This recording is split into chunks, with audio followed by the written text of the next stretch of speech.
নমস্কার, আমার আপনজনেরা রুদ্রবার্তায় আপনাদের সকলকে স্বাগত জানাই। আমি রুদ্রপ্রসাদ ব্যানার্জি।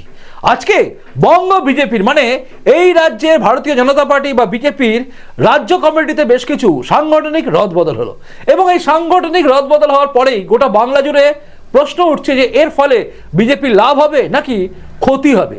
আর এই সব নিয়ে এই মুহূর্তে রুদ্রবার্তা। আপনারা জানেন আমাদের রাজ্যে এই বছরই নির্বাচন, আর নির্বাচনের তারিখ হয়তো খুব কিছুদিনের মধ্যে মানে ফেব্রুয়ারি শেষে মার্চের মধ্যে হয়তো ঘোষণাও হয়ে যাবে এবং তারপর জানবো কবে ভোট হচ্ছে, আর মে মাসের মধ্যে আমরা জেনে যাব কে সরকার গড়ছে।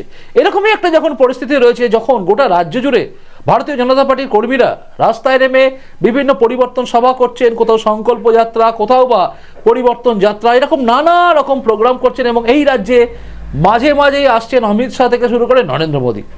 সবাই যখন আসা যাওয়া শুরু করে দিয়েছেন এবং যখন নির্বাচনের একটা হাওয়া উঠতে শুরু করে দিয়েছে, যখন অভিষেক ব্যানার্জি র্যাম্পে হাঁটা শুরু করে দিয়েছেন, যখন মমতা ব্যানার্জি ভুল ভাল মন্ত্রোচ্চারণ করা শুরু করে ফেলেছেন, ঠিক সেই রকম জায়গায় দাঁড়িয়ে বঙ্গ বিজেপিতে হঠাৎই আজকে দেখলাম আমরা ব্রেকিং নিউজ, সেটা হচ্ছে বঙ্গ বিজেপিতে সাংগঠনিক রদবদল। এবং এই সাংগঠনিক রদবদল নিয়ে কিন্তু অনেকগুলো প্রশ্ন উঠছে। এক শ্রেণী বলছে যে এই রদবদল করা এই মুহূর্তে ঠিক হয়নি, আরেক শ্রেণী বলছে ঠিক হয়েছে। আচ্ছা, আমরা দেখবো এটাকে তুল্যমূল্য বিচার করে যে এটা ঠিক হলো নাকি ভুল। দেখুন, ভারতীয় জনতা পার্টি মানে বিজেপি হচ্ছে এমনই একটা রাজনৈতিক দল যাকে বলা হয় পার্টি উইথ ডিফারেন্স, মানে অন্যান্য রাজনৈতিক দল হচ্ছে আলাদা। তো এই আলাদা রাজনৈতিক দলের সব কিছুই কিন্তু আলাদা রকম হয়, সেটা আমরা বিভিন্ন সময় দেখেছি। কারণ এই রাজনৈতিক দলটাতেই কোনো চাওয়ালা একদম প্রধানমন্ত্রী পর্যন্ত যেতে পারে, কোনো সামান্য একজন কর্মী রাজ্য সভাপতি থেকে শুরু করে একদম কেন্দ্র সভাপতি হতে পারে। কারণ এই ভারতীয় জনতা পার্টিতে কেউ কোনোদিন ওই বংশানুক্রমে হবে এটা হয় না।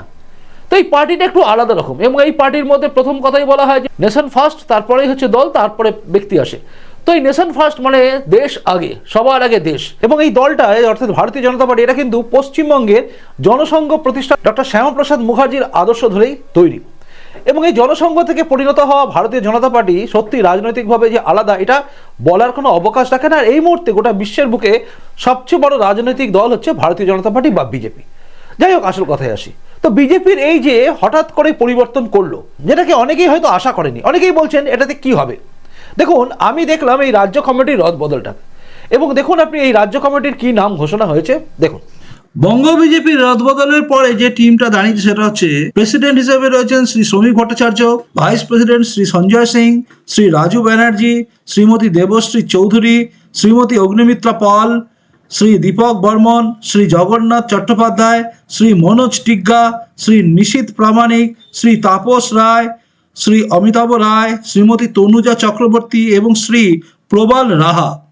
এছাড়া জেনারেল সেক্রেটারি অর্থাৎ ভারতীয় জনতা পার্টির যিনি সাধারণ সম্পাদক হচ্ছেন যে কজন, পাঁচজন, তারা হচ্ছেন শ্রী জ্যোতির্ময় সিং মাহাতো, শ্রীমতী লকেট চ্যাটার্জি, শ্রী সৌমিত্র খান, শ্রী বাপি গোস্বামী, শ্রীমতী শশী অগ্নিহোত্রী। সেক্রেটারি বা সম্পাদকের পদে হচ্ছেন যারা, তারা হচ্ছেন শ্রী দীপাঞ্জন গুহ, শ্রীমতী সোনালী মুর্মু, শ্রী মনোজ পান্ডে, শ্রী অম্লান ভাদুরী, শ্রী মহাদেব সরকার, শ্রী সখরাব সরকার, শ্রী সিন্টু সেনাপতি, শ্রীমতী সরবরী মুখার্জি, শ্রী মোহন শর্মা, শ্রীমতী বিভা মজুমদার এবং শ্রী সঞ্জয় ভার্মা। এছাড়া ট্রেজারার রয়েছেন শ্রী আশিস বাপট, জয়েন্ট ট্রেজারার হচ্ছেন প্রবীণ আগরওয়াল এবং শ্রী বিদ্যাসাগর মন্ত্রী। আর অফিস সেক্রেটারি রয়েছেন শ্রী প্রণয় রায় এবং তার সঙ্গে সঙ্গে জয়েন্ট অফিস সেক্রেটারি রয়েছেন শ্রী প্রত্যুষ মণ্ডল। এই হচ্ছে রাজ্য বিজেপি যেটা স্টেট অফিস বেয়ারার তাদের। এছাড়া মোর্চা যেগুলো হচ্ছে সেটা হচ্ছে আপনার যুব মোর্চার দায়িত্বে আছেন ডক্টর ইন্দ্রনীল খান, মহিলা মোর্চার দায়িত্বে শ্রীমতী ফাল্গুনী পাত্র, কিষাণ মোর্চার দায়িত্বে শ্রী রাজীব ভৌমিক, ওবিসি মোর্চার দায়িত্বে শ্রী শুভেন্দু সরকার, এসসি মোর্চার দায়িত্বে শ্রী সুজিত বিশ্বাস, এসটি মোর্চার দায়িত্বে শ্রী খগেন মুর্মু এবং মাইনরিটি মোর্চার দায়িত্বে আছে শ্রী আলী হুসেন। এটা হচ্ছে আপনার স্টেট মোর্চা প্রেসিডেন্ট যারা, তাদের নাম। এছাড়া রাজ্যে সোশ্যাল মিডিয়ার ইনচার্জ রয়েছেন শ্রী সপ্তর্ষি চৌধুরী, কো ইনচার্জ হচ্ছে শ্রী প্রীতম ভট্টাচার্য, শ্রী বিজয় ঘোষাল, শ্রী উপমন্যু ভট্টাচার্য এবং শ্রী রাকেশ বোস। আর স্টেট আইটি অর্থাৎ রাজ্য আইটিতে রয়েছেন ইনচার্জে শ্রী জয় মল্লিক, কো ইনচার্জ হচ্ছেন শ্রী রামবজ্যোতি সরকার, শ্রী রত্নেশ সিং, শ্রী শুভজিৎ কর্মকার এবং শ্রী সব্যসাচী রায়। এছাড়া চিফ স্পোক্স পার্সন হচ্ছেন শ্রী দেবজিৎ সরকার, মিডিয়া কনভেনার হচ্ছে শ্রী বিমল শঙ্কর নন্দ এবং মিডিয়া কো কনভেনার হচ্ছে শ্রী চন্দ্রশেখর বাসটিয়া। দেখলেন এবং শুনলেন রাজ্য কমিটিতে যে রদবদলগুলো হলো তার মধ্যে উঠে এলেন যারা, তারা কিন্তু খুব লক্ষণীয়। যেমন আপনি যদি দেখেন লকেট চট্টোপাধ্যায় ছিলেন, তিনিও আছেন কমিটিতে। যেভাবে অমিতাভ রায় উঠে এলেন একদম ভাইস প্রেসিডেন্ট হিসেবে, এটা কিন্তু দেখার মতো। এবং সৌমিত্র খাঁকে কিন্তু গুরুত্বপূর্ণ পদ দেওয়া হলো। এবং তাপস রায় একদম তৃণমূল থেকে আসা বলিষ্ঠ কার্যকর্তা, তৃণমূলে ছিলেন এবং তিনি তৃণমূলে বারবার জিতেছেন। সেই তৃণমূল থেকে আসা ভারতীয় জনতা পার্টির মধ্যে সম্পৃক্ত হয়ে যাওয়া তাপস রায়কে কিন্তু গুরুত্বপূর্ণ দায়িত্ব দেওয়া হলো। অর্থাৎ তাপস রায় কিন্তু যোগ্য মর্যাদা পেলেন ভাইস প্রেসিডেন্ট হিসেবে। এটাও কিন্তু বেশ উল্লেখযোগ্য ব্যাপার। এবং এর সঙ্গে সঙ্গে এই যে ভারতীয় জনতা পার্টির টিমটা আপনি দেখলেন, অমিতাভ রায় থেকে শুরু করে সবাই, রাজু ব্যানার্জি এবং সবাই এসছেন, এদেরকে ভাইস প্রেসিডেন্ট রাখা হয়েছে এবং সঞ্জয় সিং থেকে শুরু করে অনেকেই আছেন। এগুলো দেখে মনে হচ্ছে যে যেভাবে ভারতীয় জনতা পার্টি সমস্তটা টিমটাকে তৈরি করেছে, মানে এই রাজ্যে যে কমিটিটা তৈরি হলো, নির্বাচনের প্রাককালে দাঁড়িয়ে যে কমিটি তৈরি হয়ে গেল রাজ্য কমিটি সাংগঠনিকভাবে, এটা কিন্তু একটা বলিষ্ঠ পদক্ষেপ নিয়েছে বলেই মনে হচ্ছে। কারণ একের পর এক বড় বড় তাবড় নেতাকে সামনে আনা হয়েছে এবং পুরনো নতুন সবাইকে মিলেমিশে এবং তৃণমূল থেকে আসা মানুষদের নিয়েও কিন্তু করা হয়েছে। এবং সাংগঠনিক রদবদলে এমন কোনো জায়গা তৈরি হয়নি যেখানে গিয়ে প্রশ্ন উঠবে যে এইভাবে কেন হলো, এই জায়গাটা নেই।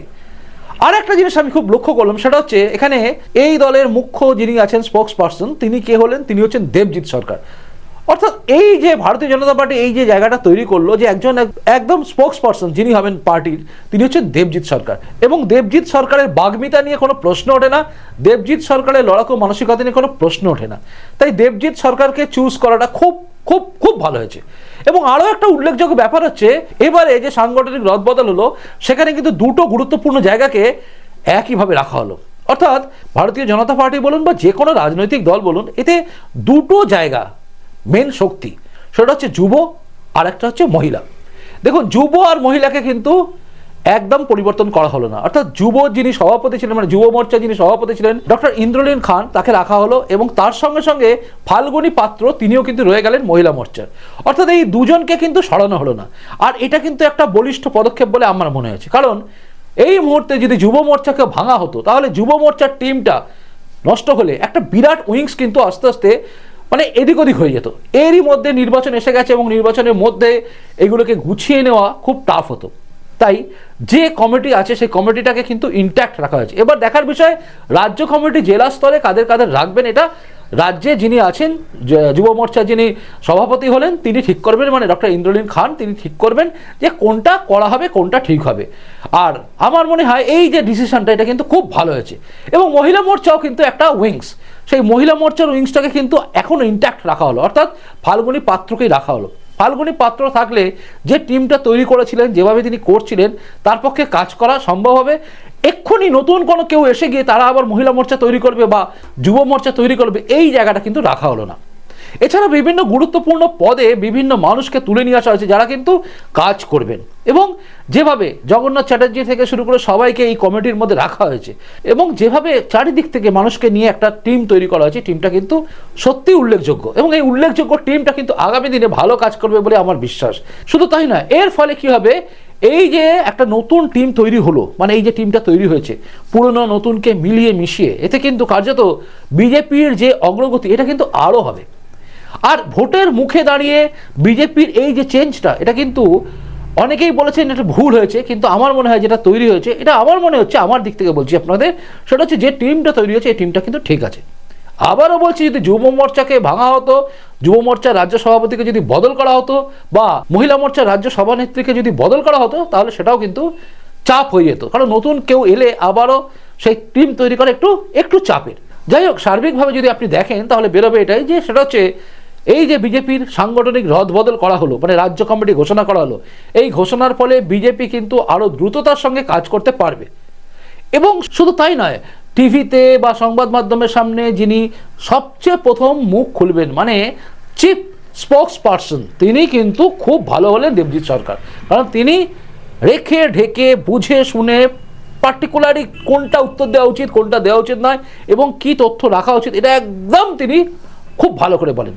তাই সার্বিকভাবে এই টিমটাই কিন্তু আগামী দিনে মানে 2026 নির্বাচনের সময় পরিবর্তন করে লাভ হচ্ছে বিজেপিরই, এটা আমার মনে হলো। আচ্ছা, এবার আপনি বলুন, আপনি কি ভাবছেন? এই যে রদ বদল হলো, এতে আপনার কি মনে হয় কোথাও কি ভুল হয়েছে, নাকি মনে হচ্ছে ঠিক হয়েছে? এই রদ বদলের দরকার ছিল কি ছিল না? যেভাবে যুব মোর্চা এবং মহিলা মোর্চাকে একই রাখা হয়েছে, মানে যুব মোর্চার সভাপতি এবং মহিলা মোর্চার সভানেত্রীকে একই রাখা হলো, এটা ঠিক হলো না ভুল হলো, এটা জানাবেন কিন্তু। আর এই যে কমিটি হয়েছে, এই কমিটি প্রসঙ্গে আপনার কি মতামত আপনি কিন্তু জানাবেন। আর 2026 নির্বাচনের আগে এই যে কমিটিটা বদল করা হলো, এটা লাভ হলো না ক্ষতি হলো, এটাও কিন্তু জানাতে ভুলবেন না। আপনারা কমেন্টস করুন, আপনাদের কমেন্টসের দিকে নজর আমার থাকবে, আর আমার পরবর্তী প্রতিবেদন দেখার অপেক্ষায় আপনি থাকুন। চলুন আসি এখনকার মতো, দেখা হচ্ছে পরের রুদ্রবার্তাতেই। নমস্কার, বন্দে মাতরম, ভারত মাতা জয় হোক, জয় হিন্দ।